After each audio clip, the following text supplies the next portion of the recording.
من الإعلانات الغريبة اللي نزلت علينا في رمضان بباراشوت.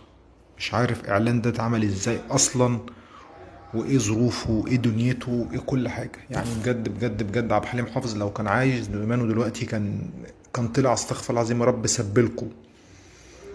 إعلان لا فيه شكل للي بتغني، والناس خدوا الموسيقى وغيروا فيها بقت أسخف، يعني بقت أغنية سخيفة جدا جدا جدا. بكفاية كمان ان الشخصية اللي موجودة دمها شكله تقيل جدا جدا جدا. ممكن عشان كده دمها تقيل بكرة تمثل عادي جدا وتبقى مشهورة كمان. بجد اعلان سخيف واسخف اعلان شفته في رمضان لغاية دلوقتي. ومن الصدف العجيبة ان نفس الاعلان بالكلمات يطلع وينزل على قناة، على فنانيس وفنانيس تعمله زي ما هو، وجميل وشيك وكل حاجة وبشكل كوميدي، لكن مع مجموعة سخيفة طالعة في إعلان زي ده. بجد بجد الشركة دي لازم تفشل مع الأسف الشديد، وبالتوفيق إن شاء الله ليها.